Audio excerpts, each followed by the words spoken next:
శ్రావణ మాసంలో వచ్చేటటువంటి ముఖ్యమైన పండగల్లో మనకి వరలక్ష్మి వ్రతం ఒకటనమాట. ఈ శ్రావణము అంటేనే ఏమిటి అంటే మొత్తం కంప్లీట్‌గా ఆ నెలంతా కూడా లక్ష్మీప్రదం.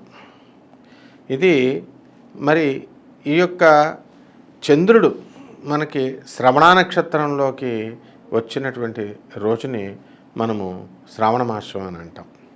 అంటే వరలక్ష్మి వ్రతం వచ్చిన రోజున మనకి శ్రావణ మాసంలో మనకి ఈ నెలంతా కూడా అంటే కార్తీక మాసం అని అంటాం. కార్తీక నక్షత్రంలో వచ్చినప్పుడు కార్తీక మాసం అని, మృగశిర నక్షత్రం వస్తే మార్గశీర్ష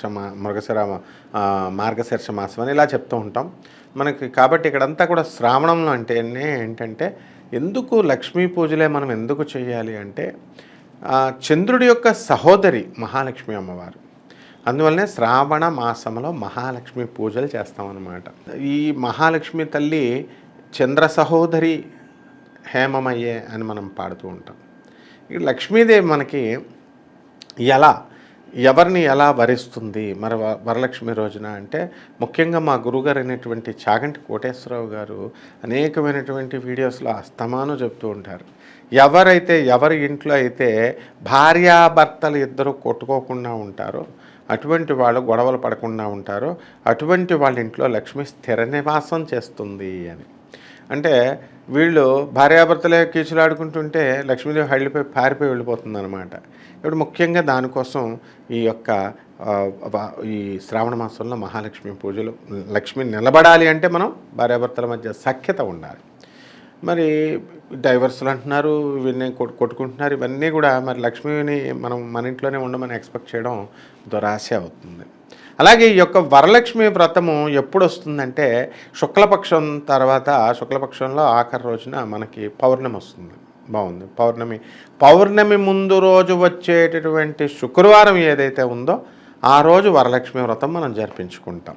మనకి నక్షత్రాలతో సంబంధం లేకుండా మనము ఈ యొక్క శ్రావణ మాసంలో స్మార్థ సాంప్రదాయంలో మనం ఏం చేస్తామంటే మనం తిథిని బట్టి బేస్ చేసుకొని మనం ఈ వరలక్ష్మి వ్రతం అయినా కృష్ణాష్టమైనా చేసుకుంటాం.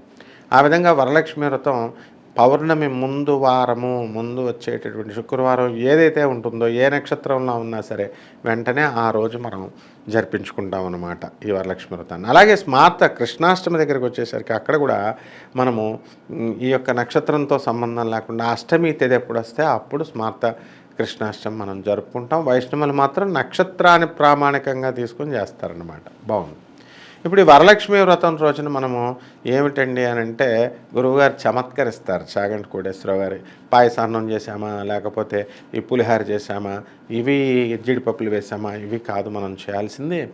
మనం అంతర్ముఖ సమారాధ్య బహిర్ముఖ సుదుర్లభ అంటే ఇక్కడ మనము లలితా సహస్రంలో చెప్పబడింది. ఇక్కడ మనం అంతర్ముఖంగా మనం వెతకాలి, ఆత్మదర్శనం అవ్వాలి. అంటే లోపల నైవేద్యం మనం ప్రసాదం అంటే ఏం చేస్తామండి, ఏదో ఒకటి తయారు చేసి పాయసాన్నో పులిహారనో ఏదో ఒకటి చేసి మనం లోన వేసుకుంటాం. లోన వేసుకున్నటువంటి ప్రసాదానికి వైబ్రేషన్స్ ఉంటాయి. భగవంతుడి దగ్గర మనం గుళ్ళకిలో ప్రసాదం పెట్టి, లేకపోతే మన నండూరి శ్రీనివాసరావు గారు చక్కగా చెప్తారు. ఆయన ప్రసాదాన్ని ఒక పాయసాన్ని అక్కడ నైవేద్యంగా పెట్టి మంత్రశక్తితో మంత్ర జపం చేస్తున్నప్పుడు ఆ యొక్క మంత్రం యొక్క బలమంతా కూడా ఈ పాయసాన్నంలోకి వెళుతుంది. వెళ్ళిన తర్వాత అది మనం తింటే అది లోపలికి వెళుతుంది, మనకు లోపల ఉత్సాహాన్ని ఇస్తుంది, శక్తిని ఇస్తుంది, కొన్ని వైబ్రేషన్స్ని ఇస్తుంది. బాగుంది. మన వైబ్రేషన్స్ ఇచ్చినప్పుడు పాజిటివ్ వైబ్రేషన్స్ ఇవన్నీ కూడా ఇచ్చినప్పుడు ఏమవుతుంది, మనకి ఈ అంతర్ముఖం లోపల మనకి ఆత్మదర్శనం మనం చేసుకోవాలి. ఆ లోపల పోసిన పాలు మనకి ఆత్మదర్శనం చేసుకోవాలని గురువుగారు చాగంటి కోటేశ్వరరావు గారు కూడా చెప్తారు. అయితే వరలక్ష్మి వ్రతం రోజున మనం చేయాల్సినటువంటి పని ఏమిటంటే ఆ రోజు ఉదయమే లేచి చక్కగా తలంటు స్నానం చేసి మనం ముఖ్యంగా ఈ యొక్క శుక్రవారం నాడు ఆవు పేడ లేకపోతే గేదె పేడ ఏదంటే అది దాంతో మనం చక్కగా కల్లాపేసి ముగ్గులు పెట్టుకుంటాం. సిటీ అయినప్పటికీ కూడా చాలామంది ఇల్లు కడుక్కుంటాం కదా, కడుక్కున్న తర్వాత ముగ్గులు అవి పెట్టుకున్న తర్వాత చక్కగా శుభ్ర వస్త్రాలు, కొత్త వస్త్రాలు అవసరం లేదు.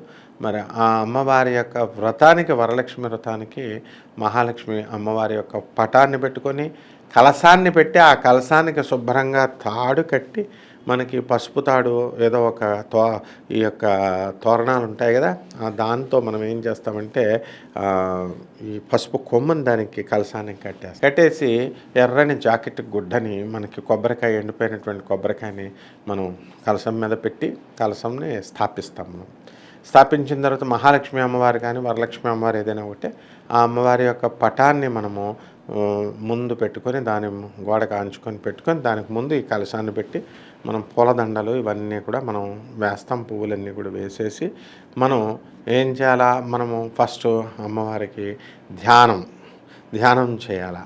ధ్యానం చేసిన మనము మహాలక్ష్మి అమ్మవారిని ఆవాహనం చేయాలి. లక్ష్మీం క్షీరసముద్రరాజతనయాం శ్రీరంగధామేశ్వరీం దాసీభూత సమస్తదేవవనితాం లోకైక దీపాంకురాం శ్రీమన్మంద కటాక్షలబ్ధ వివద్బ్రహ్మేంద్ర గంగాధరాం త్వాం త్రైలోక్యకుటుంబినీం సరసజాం వందే ముకుంద ప్రియాం.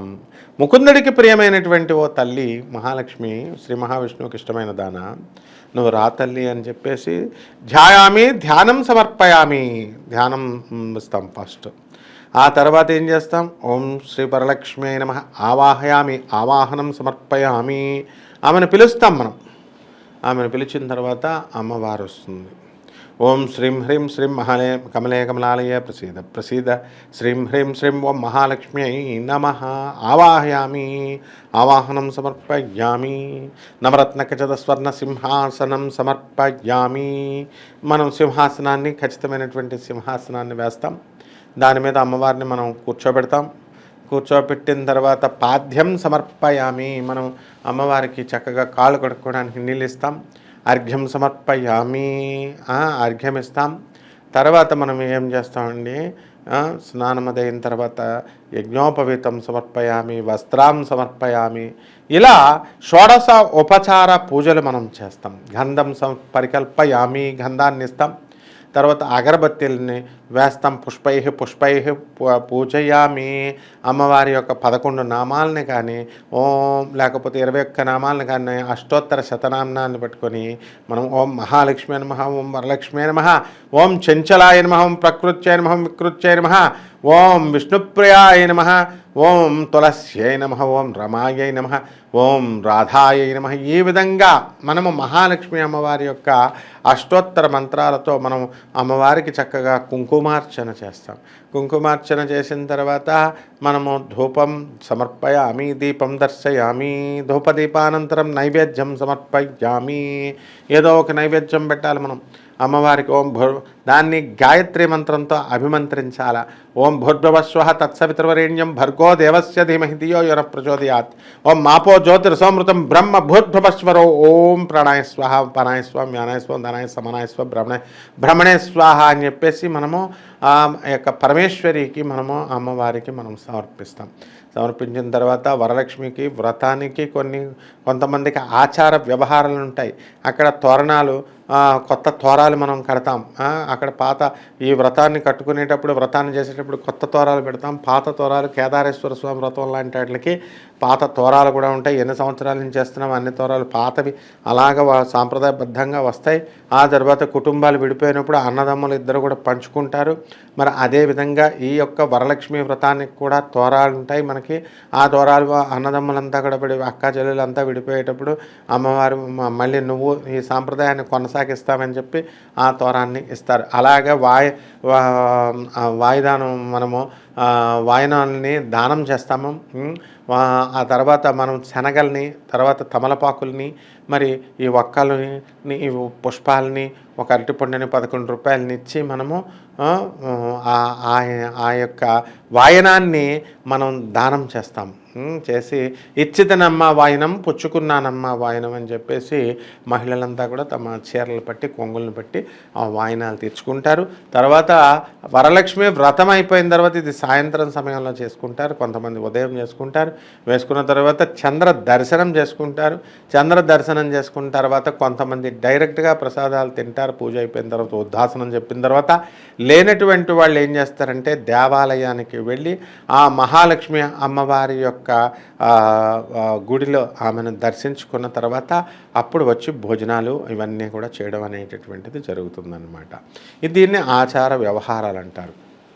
అయితే మనకి మహాలక్ష్మి అమ్మవారు ఎక్కడ వెలిసారు? కొల్హాపూర్‌లో వెలిసారు. కొల్హాపూర్ శక్తిపీఠాలలో మనకి మహారాష్ట్రలోని కొల్హాపూర్ మహాలక్ష్మి అమ్మవారి యొక్క స్వయంభూ క్షేత్రం అది. అక్కడ వెలుస్తారు అమ్మవారు. మరి అలాగే చక్కగా అక్కడ మనకి మహాలక్ష్మి అమ్మవారు వెంకటేశ్వర స్వామి వారి పైన అలిగిన తర్వాత ఏమవుతుందంటే ఆమె వచ్చి కొల్హాపూర్‌లో కూర్చుంటుంది. అలాగే తిరుచానూరులో మనం పద్మావతి అమ్మవారు, అవలివేలు మంగమ్మ తల్లి అప్పుడు అక్కడ కూర్చుంటుంది. బాగుంది. మరి ఇక్కడ ఈ యొక్క మహాలక్ష్మి అమ్మవారి యొక్క అనుగ్రహం ప్రతి ఒక్కళ్ళకి కావాలా? అందరూ కోరుకుంటారు. మరి దానికి కావాలి అంటే కొన్ని నియమాలు, శుభ్రత అనేటటువంటిది పాటించాలి. పరిశుద్ధత అనేటటువంటిది కేవలం బాహ్య శుభ్రతే కాకుండా లోపల బ్రాడ్ మైండెడ్నెస్ కావాలి, నారో మైండెడ్నెస్ కాదు. సంకుచిత భావాలన్నీ కూడా వదిలేని గురువుగారు చాగంటి కోటేశ్వరరావు గారు పదే పదే ఆయన వీడియోలో చెప్తారు. దానికి ఉదాహరణగా మనం చిన్నప్పుడు చదువుకున్నటువంటి కథ ఉంది. మనం ఇంద్రుడు అంటే మన ఇంద్రియాలకు అధిపతి అనమాట ఆయన. మరి దేవతల్లో ఉన్నటువంటి ఈ ఇంద్రుడు ఏం చేస్తాడంటే ఒకసారి ఐరావతం మీద వస్తూ ఉంటాడు. అసలు సంపద అంతా కూడా మహాలక్ష్మి ఎవరికి ఇచ్చింది? ఇంద్రుడికి ఇచ్చింది. అంటే దేవతలంతా కూడా ఐశ్వర్యవంతులై ఉన్నారు. మరి ఆ దేవతలకి రాజు కాబట్టి ఇంద్రుడు దగ్గర మొత్తం మహాలక్ష్మి అమ్మవారి యొక్క సంపద అంతా కూడా ఉంటుంది. అప్పుడు ఇతని సకల ఐశ్వర్యవంతుడు అని అర్థం. అతను అలా ఒకసారి వెళ్తుంటే దూర్వాస మహర్షుల వారు వస్తారు. ఆయన చక్కగా గుళ్ళో పరమేశ్వరుడికి పూజ చేసుకొని ఆ దేవాలయంలో ఇచ్చినటువంటి దండ, ఇప్పుడు మనకి ఎలాగైతే పంతులు గారులు ఇస్తారో ఆ దండ పట్టుకొని వస్తాడనమాట. వచ్చేటప్పుడు ఏం చేస్తాడు? అది కొంచెం నిన్న పెట్టిన దండ కదా, ఫ్రెష్ దండ దేవుడికి ఉంచుతారు.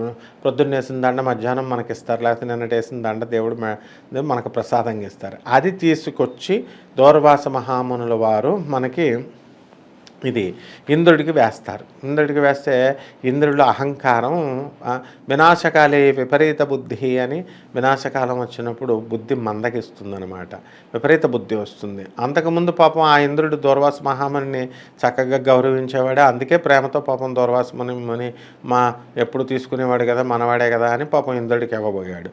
అయితే ఇతను ఏం చేశాడు? ఇతనికి ఐశ్వర్యంతో మతం ఎక్కింది. డబ్బు వచ్చిన తర్వాత మతం ఎక్కుద్ది కదా. ఆ విధంగా ఈయన ఏం చేశాడంటే వాడిపోయినటువంటి దండ నా మెళ్ళ వేస్తాడు ఇతను అని చెప్పేసి కేర్లెస్గా ఆ దండను తీసుకెళ్ళి అతను వాహనమైనటువంటి ఐరావతం మెళ్ళ వేస్తాడు. అంటే ఏనుగు మెళ్ళ వేస్తాడు. ఏనుగు ఏం చేస్తుంది? అది ఏదైనా సరే తొండంతో దాన్ని ఆ దండం తీసేసి కాలి కింద వేసేసి, మా చంచలత్వం కదా, అందుకే చంచలత్వానికి ప్రతీకగా ఏనుగుని వాహనంగా మనకి మహాలక్ష్మి అమ్మవారిని పెడతాం. చంచలాయ నమః అనే అమ్మవారిని మనం కీర్తిస్తాం. ఆ ఏనుగు ఎప్పుడైతే తొక్కిందో ఇది చూసినటువంటి దూర్వాస మహామునికి భగవత్ ప్రసాదితమైనటువంటి ఈ యొక్క పూలదండను నువ్వు క్రింద తొక్కుతావా అని చెప్పి ఆయన ఏం చేస్తాడంటే నీ ఐశ్వర్యం అంతా కూడా పోగాక అని చెప్పేసి శపిచ్చేస్తాడు. ఆ వెంటనే మహాలక్ష్మి అమ్మవారు సాగర సముద్రంలో అలా కలిసిపోతుంది అనమాట, మునిగిపోతుంది. లక్ష్మీం క్షీర సముద్ర రాజతనయాం, సముద్రం యొక్క కూతురు ఆమె ఏం చేస్తుంది? మహాలక్ష్మి అమ్మవారు వెళ్ళిపోయి సముద్రంలో అంతర్ధానం అవుతుంది. అప్పుడు మళ్ళీ దేవతలందరూ కూడా దరిద్రం పట్టుకుంది. మహాలక్ష్మి వెళ్ళిపోయిన మరుక్షణం ఏముంటుందంటే దరిద్రం ఉంటుంది. ఆ దరిద్రం ఎలాగంటే ఉత్సాహం, శక్తి, అది సాధించాలి ఇది సాధించాలని ఆసక్తి, ఇవన్నీ కూడా లక్ష్మీదేవి యొక్క గుణాలు అనమాట. మనం మహాలక్ష్మి అనగానే, లక్ష్మి అనగానే ఏమనుకుంటాం? కేవలం డబ్బేమో, కేవలం సంపదేమో అనుకుంటాం. సంపద అంటే అది కాదు. అష్టైశ్వర్యాలంటే ఆరోగ్యము, సంపద, తర్వాత ఉత్సాహము, నిరాశ లేకపోవడము, ఇవంతా కూడా ఆస్తే.